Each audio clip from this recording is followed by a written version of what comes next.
jërë ngeen jëf mbokk yi ñu rafetlu ànd bi ak télévision Futur Média dal leen ak jàmm ci xibaaru marax yi li ci gën a fës te ñu namm ko jukki dina bokk ci àtteb ki nga xam ne moom moo di Semi Keba li lee ñu waroon koo amal ni ki tey ji daal nañ koy dàq ba ñaar fukki fan ak juróom-ñaar ci weeru avril ki nga xam ne moom la waroon janool ngir rek ñu amal boobule layoo di xam ne rek boobule dossier mu mel ni noppeegul ki nga xam ne itam moom moo koy layool di Khoureyssi Ba jàpp ne rek aaye bi nga xam ne aaye nañ ko Semi Keba ngir rek mu dugg ci réew bu Sénégal jaaduwul daañu wax itam ci leneen lu soxal langu ko politique bi fii ci réew bu Sénégal xam ngeen ne at ginnaaw bu ñu rek tabbee njiitum réew mi ci ñaareelu mandat wam nag daal dañuy def ab rek gëstu yaa daal di koy ñeel wàllu wi fast track loolee mu daal di woon door ba tey nag daal nañ ci addu maanaam baral bi nañ jox kaddu gi ki nga xam ne moom moo di secrétaire général bu CELS di Abdou Fati li mu xamle bokk na ci rek dara coppeekuwul ci rek li nga xam ne moom la njiitu réew mi doon wax kile xam-xamam dafa màcc ci wàllu koom di Thierno Thioune li mu xamle moom moo di réew bu Sénégal ay det kese la Habib Ndaw di secrétaire exécutif bu observateur daal na koy tontu xam ngeen itam ni ki démb ci rek dibéer bi jëlee nañ jaaykat ya nga xam ne ñoom ñoo nekkoon ca rond-point bu Liberté 6 ngir rek waajal bu baax a baax liggéeyuk bus rapide transit ñi nga xam ne ñoom ñoo di chauffeur yi nag di rafetlu bu baax a baax lu ni mel li ñu wax bokk na ci rek li nga xam ne moom moo di wowle xàll jamono yi dafa gën a yaa mbokk yi li lee di ponk yi nees kiis daañu yaatal.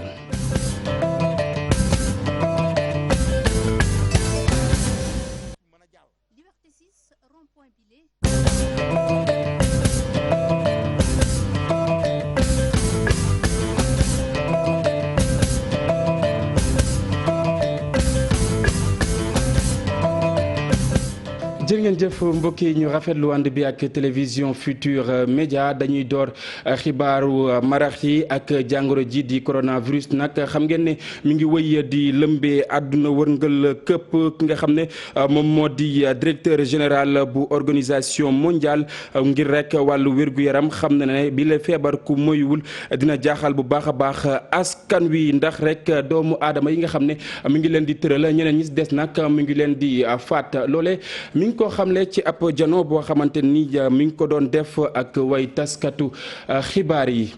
ñu def ab prox ndollu ci rek atte bi nga xam ne ñu ngi ko waroon a atte Kémi Séba niki tey ji nag la waroon a am loolee daal nañ koy dàq ba ñaar fukki fan ak juróom-ñaar ci weeru avril atum 2020 ki nga xam ne nag moom la waroon jàkkaarlool ngir rek boobule layoo dafa xamle rek ne dossier wam noppeegul ba rek mu mën a taxaw ci kanamu yoon waaye itam ki nga xam ne moom moo koy atteel moom moo koy layool di maître Khoureyssi Ba li mu xamle moom moo di aaye bi nga xam ne aaye nañ ko Kémi Séba ngir rek mu daal di dugg fii ci réew bu Sénégal teguñu ko fenn Mohamed Samb ci yaatal. arrêté bi nga xamante ni si ci la ñu sukkandiku ngir mun a tere ki di Kémi Séba mu teg tànkam fii ci Sénégal daanaka boobule arrêté tekkiwul dara loole nag ki ko xamle moo di avocat bi koy layal ngir maître Khoureyssi Ba jamono ji client bi lu muy dund li ko waral lekk moo di kenn sàmmul ak yelleefam. mënoo jël arrêté 2017 pour génnee nit ki génn ay at après mu ñëw nga ne ko jëloon nañ fi arrêté mënatoo dugg non parce que arrêté bi waxul loolu mënatoo dugg daf ko ne da ngay génn. comme arrêté soo koy jël foog nga joxe motivation liñ ko motivé woon dañu ne dafa doon troubler ordre public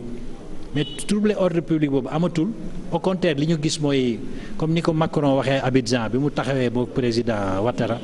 dafa ne ñun de CFA bi li ci xale yi wax yëpp ñoom Kémi Séba dégg nañ ko.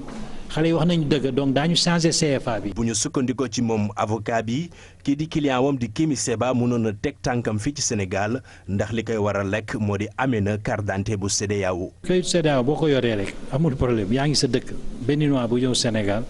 dafa mel ni Bénin nga des sénégalais bu dem Bénin wala dem Guinée bi foo mënti dem ci espace CEDEAO loolu la ñu charte bi loolu la wax foo dem sa dëkk nga nekk. gannaaw bi nga xamante ni si rafetluwul benn yoon li ñu téye client am foofu ci aéroport Blaise Diagne moom avocat bi nag jàpp na ni lépp luy liberté dafa salfaañoo fii ci Sénégal. bu ñaaw sax ak xam ak yelleefam yëpp la ñu yor. ñaari yoon yi ñaaw na trop li ñu comporté ak moom parce que bële gouvernement amul ñu ne gouvernement moo ko génnee bi justice moo ko police ne doo fi dugg xam nga yooyu dafa xaw doy waar day joxe jeexi jaaxa sax ci dëkk bi est-ce que organisé nañu. Kémi Séba ñu téye ko ci lu ñuy duppee zone de transit foofe ci aéroport international Blaise Diagne te fekk ni boobu jamono waroon na teew fi nga xamante ni si moo di ci kanamu tribunal bi ngir ñu àtte ko ngir lu ñeel digganteem ak BCEAO gannaaw ba mu taali billet bu 5000 francs kii di avocat am nag jamono ji jàpp na ni police moo war a xoolaat taxawaayam. Mohamed Samb cant ak ngërëm ñeel na la dañuy wax ci leneen mbokk yi lu soxal langu ko politique bi fii ci réew bu Sénégal xam ngeen ne at ginnaaw ba ñu tabbaat tey njiitum réew bu Sénégal ci ñaareelu mandat bi def nañ ci ab gëstu yaa boo xamante ni daañu leen ko jagleel ki nga xam ne moom moo di Abdou Fati di secrétaire général bu CELS authentique daal dinay wax ci fast track maanaam baral liggéey bi nga xam ne njiitum réew mi mu ngi koy wax boobaak léegi xam leen nekk ne dara coppeeku si ki nga xam ne itam moom moo di Thierno Thioune nag xam-xamam màcc ci wàllu koom li mu xamle moom moo di réew bu Sénégal ay bor kese la amee ki nga xam ne itam moom moo di Habib Ndaw di secrétaire jeune exécutif bu observateur daal na koy tontu ñu teewlu gëstu bi nga xam ne Alassane Ba def na ko. Abdou Fati moom fast track ba président de la République lancé woon dalut xelam. dañu gis ni yëf yi dafa gën a yéex ba pare li gën a doy waar mooy ba ñu supprimer poste premier ministre dañu fanoon yëf yi dina gaaw mais dafa mel ni léegi lang gu tas la lu neex waay def parce que yow kenn faalewul kenn. président de la république la ñu amal affaire am temps yi am nañu rencontre ak gouvernement bi benn ministre jóg ni moom daal ministre bi mu wuutu li mu décision yi muy jël yëpp yoonam nekku si parce que xamul décision yi day firnde rek benn affaire mooy lang gu tas la moo tax seen fast track bii war nañ ko xoolaat. ci lu jëm ci wàllu boru Sénégal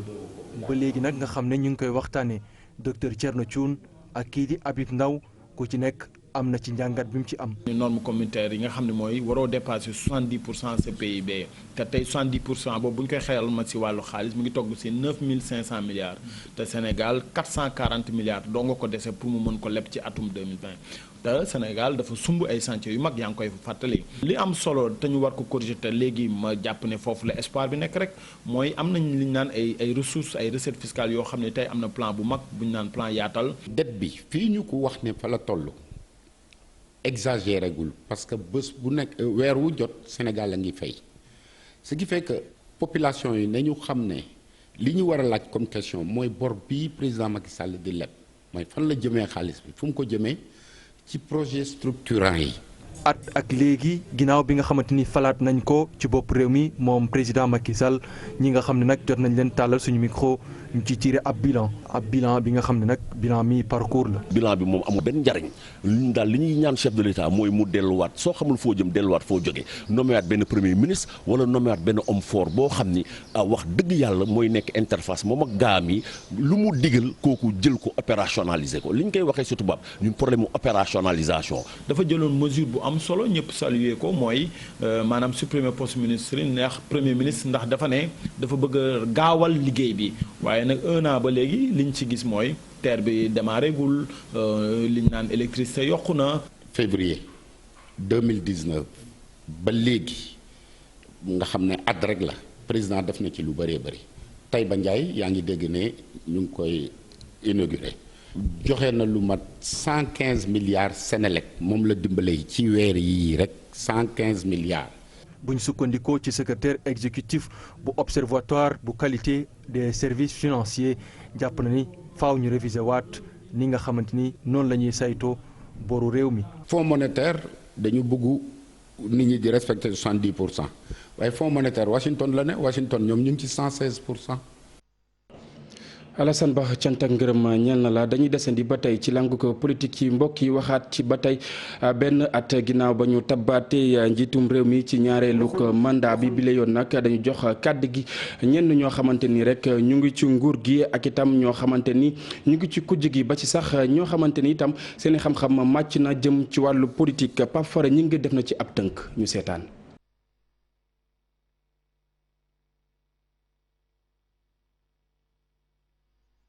ay opposants ñu jàpp tëj leen si jàpp nañ le Sénégal dafa deltu ginnaaw ci wàllu démocratie gannaaw benn at rek bañ falaate président Macky Sall 24 février 2019. arrêté Ousmane Ngom bu mu nekkoon opposition dafa ne woon loolu jaadul daf ko combattre mais bu mu ñëwee moom dafa bàyyi affaire boobu arrestation Guy Marius Sagna boobu daal boo nekk démocrate nga gëm yàlla sax vraiment nga ne lu mu def jaadul. droit de manifester nekk ci constitution bi interdiction moom moo doon règle générale bi et que autorisation doon exception lu mel ne article 80 ñu ngi leen ko reformuler waat fexe ba cumul de mandat du am entre chef de l'État et chef de parti. ñi ànd ak nguur gi jàpp ne dialogue national bi rek mooy dëggal ne Sénégal ba léegi démocratie bañ koy wayee mu ngi fiy wëy. nguur bi fi nekk day interdire ay marches man je dis que c'est faux parce que téeméer boo jël ñaar yi lañ ci interdire depuis 2012 à maintenant. Le dialogue national est en cours. dajale na toutes les forces vives de la nation opposition bi société civile bi la majorité les journaux un peu partout dajale leen def li nga xamante ne mooy dialogue national. ci wàllu dundin gi ak nekkin gi kujje gi ak ñii di pouvoir bi dañ cee wutee xalaat. li nga xam ni tey mooy def actualité mooy hausse du prix de l'électricité mais du loolu kese boo xoolee loyer yi ci biir Dakar ci biir Sénégal ni mu chéré tey. te 1 million emploi yooyu boo gisee phase 2 au PSE. muy plan programme liggéey ëllëg composé de 5 grandes initiatives 3 programmes sectoriels à l'échelle nationale ak 5 accès universels gis nga programme yi rek ñetti programme yooyu rek 1 million d'emplois mën na jóge foofu lu mel ne DER financé na jeunes yu bëree bëri. tey boo xoolee les prix du denrée de premier ministre dafa flambé yëpp a cher courant bi cher na ku la ko waxul nga xam ne waxul ñemeewul wax dëgg. dundu bi cher na c'est lié à la gestion n'est-ce pas de Macky Sall xam nga lu tax ma la wax loolu parce que gis nga politique dafa am ay lu ñuy wax priorité. ci jamono ji nga xam ne ñi ànd ak njiitu réew mi ñoom ñu ngay rafetlu bu baax a baax politique ci wàllu infrastructure ak wàllu xëyu ndaw ñi ku jegi jàpp ne mbir yi dafa gën a doy waar. askan bu Sénégal ak nguur bu ak njiitum réew mi di Macky Sall seen ak diggante jeexagul 2035 la jëm du samay kàddu ki xam ne li ñu mel nag di Mahammed Boun Abdallah Dionne ma nga xam ne ni ki démb ci dibeer bi foofee nga xam ne moom moo di ca Géejawaay Salif Sow ci leeral.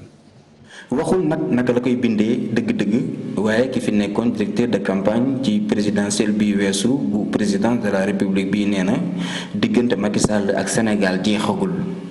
L'histoire du président Macky Sall avec le peuple sénégalais n'est pas terminée. Et 2035 la jëm inch'Allah. nañu laxasaay waat gën a gëm suñu dëkk gën a gëm suñuy institution dëkk institution bi ci njëkk mooy président Macky Sall.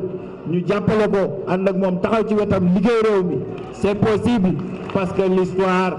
est encore avec nous jusqu'en 2035 inchallah. n'est pas terminé l'histoire n'est pas terminée. histoire moom nee ñu des na dañ ko bëgg a bindaat eggali ko waaye histoire tamit di leen fàttali ne lañ fi digge woon te defaguñ ko ba léegi mu ngi fi moom nangu na lu nu mel moom mi nga xamante ni mooy Boun Abdallah Dionne. parce qu'il est venu l'heure du travail et de la consolidation du travail le temps de l'action depuis 2012 et cette action il nous faut la saluer. man damay wax ne duma ci tudd TER duma ci tudd BRT duma ci tudd PUDC duma ci tudd autoroute Ila Touba. COJER bu Guédiawaye di ndaw APR ci département bi ñoo amaloon ndaje boo xamante ni dañ ci doon waxtaan li ci président des autorités ci réew mi ak it li nga xamante ni moom la diggee te àggagu ca. Salif Sow mu mel ni kàddu yooyee daal dinay jur coow lu rëy bu ñu sukkandikoo ci docteur Maurice Dione nag li mu xamle moom moo di loolee dafa yokk xar mi karaw ci tontu wi nga xam ne rek Macky Sall tontu woon na ko ñi nga xam ne ñoom ñoo di taskatu xibaar yi ci fanweeri fan ak benn ci weeru décembre bi ñu génn dañuy teewlu ay kàddoom Alassane Ba moom moo ko taataan. nit ki bu ñu la falee ci ab diir ngir nga doxal réew mi. la nga xamante ne mooy sa mbëbët ci wàllu politique dafa méngoo ak dafa war a méngoo ak diir bañ la fale wante mënuñu la fal ci diiru juróom-ñaari at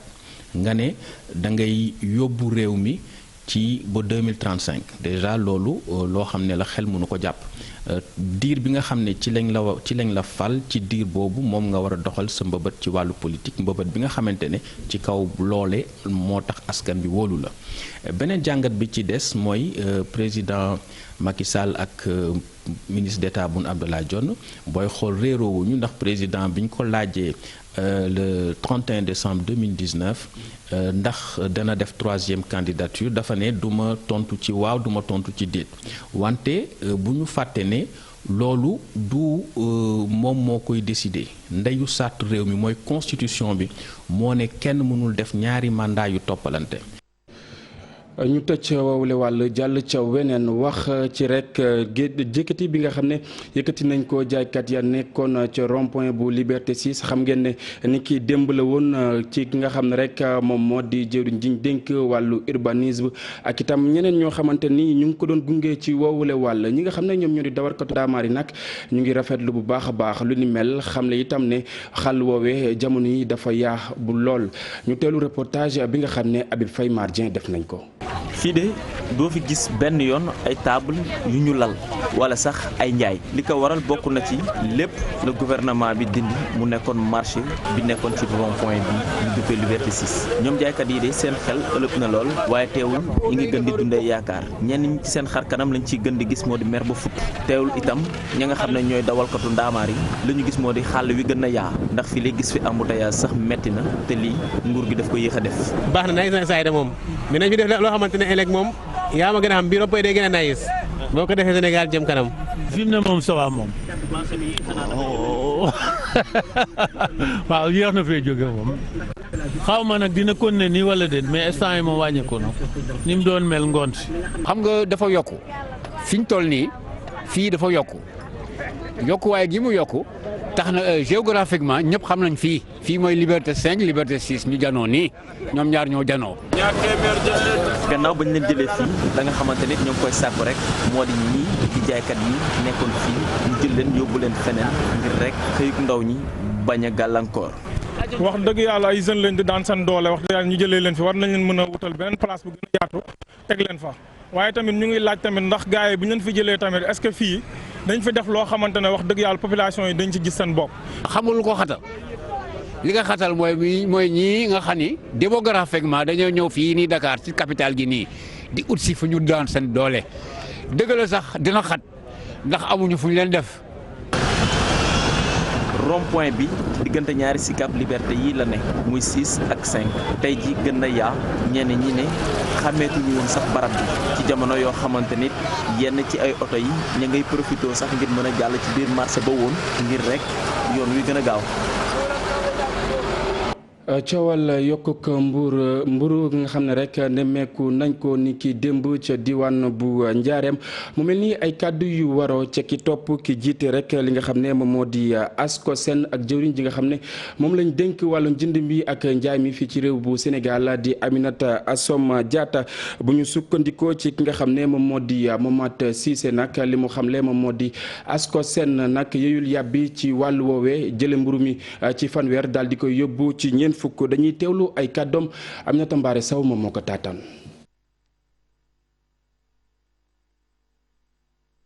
déggoo amuloon ndax conseil national de la consommation dama ko ne ñun ragal nañ ne baguette 4e format bi bu duggee dootuñ gisati baguette référence bi suma président national ne ko bul def baguette 4e format bi boo ko defee dootuñ ko gisati parce que ils nous ont déjà roulé dans la farine. loolu moo am Jurbel li mu waroon a def mooy jaay njukkal ASCOSEN te bañ a wax ne ASCOSEN président national bi cohérent wul at amul confiance ci kim fa yónnee woon li mu wax dara amu ci. ca jam ñaanjo mu mel ni ndaw ya fay yeewoo maire ba futu la ñu def li ñu bëgg moom moo di ñu rek daal di leen di defaral ay doo daan ngir rek moyu accident ya nga xam ne rek jamono yi bëri na foofee nga xam ne moom moo di ca diwaan bu jam ñaajo lii lay waral itam ñoom ñëpp daal di génn taxaw ca mbedd ya ngir rek daal di yëglu dañuy teewlu ki nga xam ne moom moo di Pape Moussa Ba Ousseynou Thiam moo taataan ay kàddoom. mooy accident yi nga xam ne ñu ngi rey ay doomi jam ñaajo barki Dembo Ndiaye rey nañ fi benn jeune chaque jour que Dieu fait accident bu amee jarul ngay xool ndax kii accidenté blessé na wala déet boo ñëwee da ngay fekk mu dee parce que chauffeur yi lu leen neex la ñuy demee jam ñaajo ñu ne nag loolu mënatuñ koo supporter il faut que ñu defal ñu ay doo daan depuis des années boo demee xool rapport gendarmerie gendarmerie ci fréquence accident yi di nga gis ne Diamniadio dañu fa war def ay doodaan parce que accident yu mortel rek moo fi am et chaque jour dafay am ay accident léegi lan moo tax mënuñu ñoo defal ay doodaan te Sébikotane am ko te Bargny am ko te Benteñe gi nga xam ne sax bëriwuñ am nañ ko lan moo tax Diamniadio mënul am doodaan raison pour laquelle ñu ne nañ ñu defal ay doodaan mais tamit nañu détaché benn équipe bu sapeur pompier mu ñëw nekk fii Diamniadio de manière permanente bu dara amee ñu mën a intervenir dans les temps parce que accident dafay am sapeur balaa ñoo yegg si di jóge Tëngéej di ñëw day def 2 heures de temps diggante Tëngéej ak Diamniadio oto yi pour ñu déplacer wu yomb léegi lan moo tax mënuñoo am ay sapeur yu nekk Diamniadio de manière permanente en attendant ñu defal caserne sapeur pompier loolu moo tax ñu taxaw tey wane li ñu metti Ousseynou Thiam ñeneen ñuy yëglu nag bokk na ca askan wa yeewoo jamono yi ca Ñaaxeen nekk ca département bu Tivaouane jamono yi nag ñi nga xam ne ñoom ñoo di addu kalpe yi sonal nañ leen loola ba ci sax ñi nga xam ne ñoom ñooy sàcc njur gi ba tax rek ñuy woote ci nguur bu Sénégal mu dikk ak ñoom ci ay ndimbal ngir rek ñu mën a moyu loole Cheikh Anta Diop Selatir.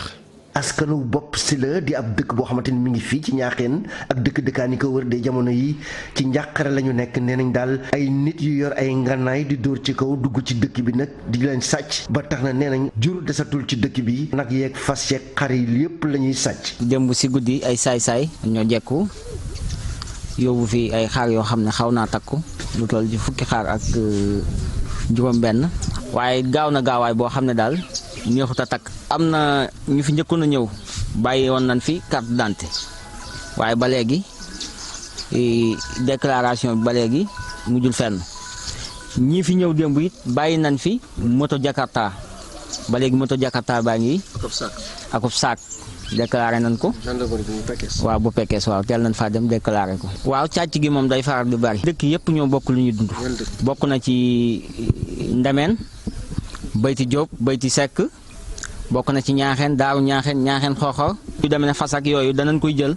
waaye jur gi daal lañ gën a xemeem. góor gi gis ne jamono yi de daanaka seen dëkk bii di bopp si la de sàcc yi sonal leen lool ba tax na ñu ngi ciy sàkku nag nguur gi mu indi ci fexe nag ba ñu am kaaraange ci arrondissement bu Ñaaxeen. wallaahi la sim wàññi naa téeméeri xar ak fukk yoo xam ne ci tund yi lañ ko jëlee kaaraange nañ ñu ci dimbali ngir yàlla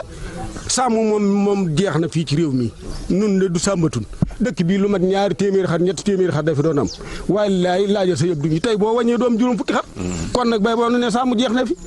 ñii dëkk nag ci dëkk yi nekk fii ci Ñaaxeen de nee nañ jamono yi pexe amatul ba tax ne daal samp nañ ay kuréel ay ndaw ñoo xamante ni dinañ taxaw ngir wattu seen dëkk yi ndax sàcc yi sonal nañ leen.